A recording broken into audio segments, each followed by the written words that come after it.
Hey, it's Eli, aka Atlas, and if you're a buyer of art or commissioner of illustrations, you should probably turn this video off. If you are a supplier of art or creator of illustrations, however, you should definitely keep watching, because you and I both know that business and negotiation is a science, and you can never have enough techniques for getting what you want out of a deal. So if you're ready for one more you might not have tried, stay tuned after the jump.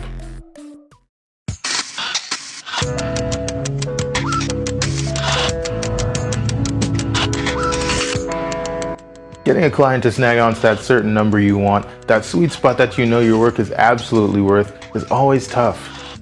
But negotiation in general is half research and half psychology. What's one more solution to this problem?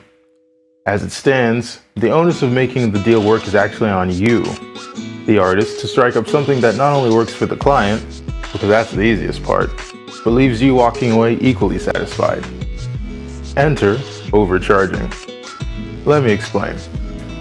The thing you have to remember is that your clients are coming to you because you have something they like already. You've already halfway won. Now, if either of you are savvy enough to negotiate, this is where you get an extra card in your deck. By overcharging, your client will try and haggle and walk the price down. And that's what you want. Let's say the ideal price you like for your art is $150 for something simple. Charge them $200. They'll say one of three things. Damn, that's a lot. Do you offer any discounts? If I do A, B, C, can you drop the price down to X, Y, Z? Now the last two might sound similar, but they're not. The first part is a simple cut the price to what you, the artist, want, take it or leave it, option. The second one not only gives you wiggle room to reduce down to your intended price, but also get some extra perks with it. This is one of my favorite things that has ever happened to me in my decade plus of freelancing. It taught me a valuable lesson, and it is a total possibility for any of you freelancers watching. And it is a great example of how overcharging can be a great negotiating tool. So 90% of the time, a potential client will ask you what your rates are, and the other 10% of the time they'll come with a set budget. This is the part where you'll say, okay, I want this amount. And you'll resist the urge to lowball yourself in most cases.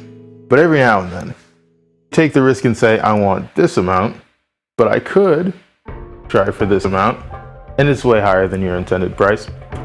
You might end up just getting exactly what you want. It happened to me many years ago and led to my first job on a trading card game that kept me employed for half that year. And I got a pay raise every other month. Overcharging. One thing I highly recommend is not only for artists to investigate their potential artists, but for artists to do the same with their clients. Will overcharging work in every situation? No, and I wouldn't recommend it all the time. But in select cases, what do you have to lose? If you know what you're doing and who you're dealing with, you might lose one customer, but at the very least you'll have gained their respect. They couldn't get you, but they can respect you. And in most cases, still might want to work with you in the future. Whereas the alternative, where undercharging has the opposite effect. They got you for the low and don't respect you, your craft, or your business skills. They'll probably run you for all you're worth and you'll finish the project unhappy in the best case and burned out in the worst.